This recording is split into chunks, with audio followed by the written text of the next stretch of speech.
Good evening. This is Tuesday, October 7th, 28 days until the 2008 presidential election. There is a fine line between a smear campaign and an incitement to violence. And if Senator McCain and Governor Palin had not previously crossed it this week, today even, they most certainly did.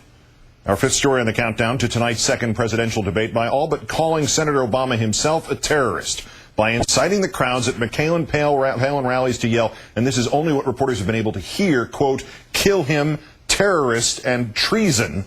The message that the Republican nominee for the highest office in this land has approved makes Willie Horton or the Swift boat ads seem quaint and almost respectable. At a morning rally in Jacksonville today, Governor Palin not only again inflating beyond all recognition the link between the Democratic nominee and William Ayers, a reformed member of a radical anti-Vietnam War group known as the Weather Underground, the governor also making light of it. Now, our opponent's campaign is claiming that for the first time, Barack Obama wasn't aware of Ayers' radical background. Barack recently remembered him as just a guy in the neighborhood.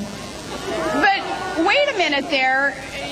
You mean to tell me that he didn't know that he had launched his own political career in the living room of a domestic terrorist? Yet there is nothing to be made light of when at the very same rally, a candidate's taunts about her rival incite a member of the crowd to shout treason, as happened when the governor falsely claimed that U.S. troops in Afghanistan have not been involved in attacks on Afghan civilians.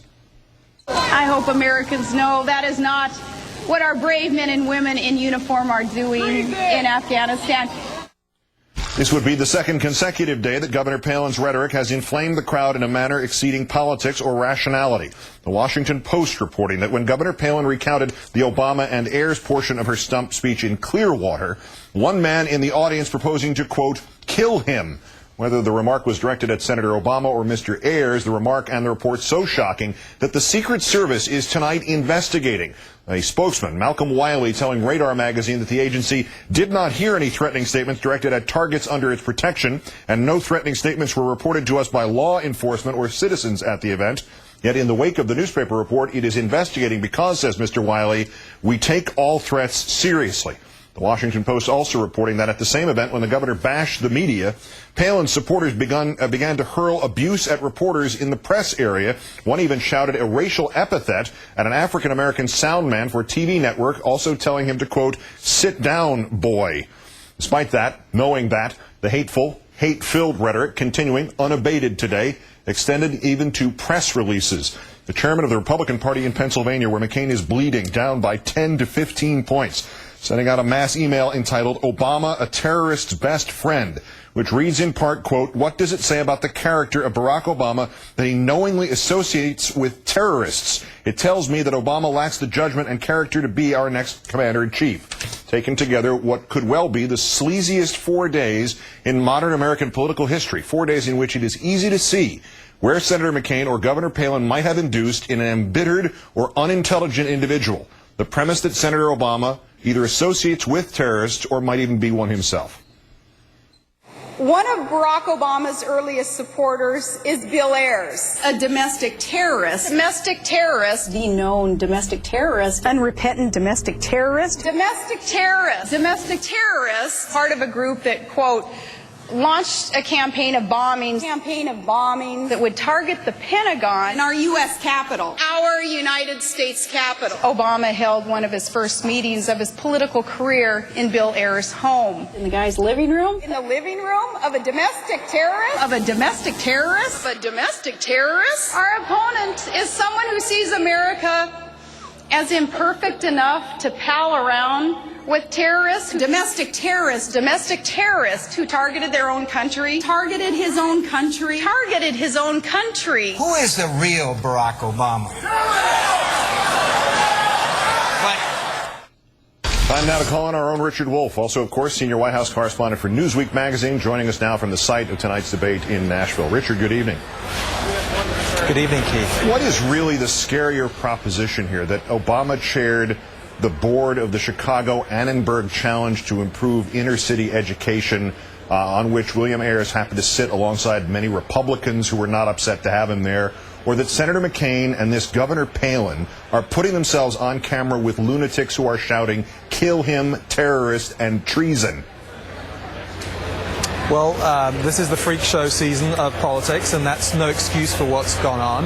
And of course, when you have these crowds shouting things, maybe the people on stage can't hear them, and that's also no excuse, because what you're seeing here is a very conscious attempt to paint Obama as un-American, as unpatriotic, and yes, cohorting, consorting with what they call domestic terrorists. Now, I happen to think that this is actually not just distasteful but bad politics, because number one, you're turning off the suburban independent voters, whether it's the crowd reaction or the kind of rhetoric coming from the stage, those voters who will decide this election.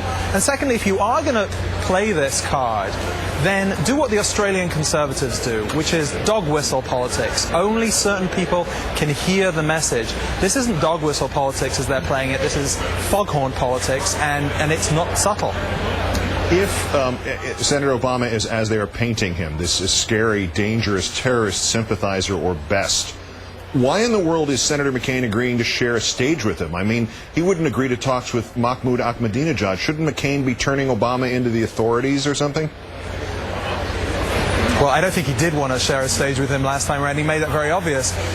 Look, no one really believes that McCain thinks Obama is a terrorist or an Ahmadinejad type of person. This is clearly a tactic born out of the position they're in to raise huge question marks about Obama's status, his frame of mind, and his allegiance. If they really believe that, then the question would be on point. But his distaste for Obama is very clear, and his challenge tonight is not to show that. The desperation, before we talk again about the debate tonight, the McCain campaign called timeouts when the hurricanes hit, canceled one night of the Republican National Convention out of respect for victims and those in danger. But today, Governor Palin did not have the respect to not attack Senator Biden while Senator Biden was attending his own mother-in-law's funeral. Is that really even a truer measure of just how desperate this campaign has become? You know, they've tried so many suspensions and they haven't really worked. I think it would have been a classy move. It certainly would have been respectful. And by all accounts and appearances, there was actually a genuine amount of respect between Palin and Biden at that last debate. So it would have been good, but they need to set up this debate for tonight, because all the expectations are that John McCain will not come out and be as negative, so Sarah Palin had to do the work for him. So what happens? What does he talk about if he's not going to come out and talk about terrorism? He's lost every other issue and shut down his own discussion of the economy. Well, number one, I think he has to repair the damage of the first debate. He has to probably embrace Senator Obama. He has to show his human side. He has to look at the camera and look at the other candidate on stage. And then he can move on. But, you know, the idea that he can go out and be this kind of aggressive on stage tonight in front of a town hall, as they have been on the campaign trail, is really not going to fly tonight. Richard Wolffe of MSNBC and Newsweek at the debate for us tonight. As always, sir, great thanks. Thank you, Keith.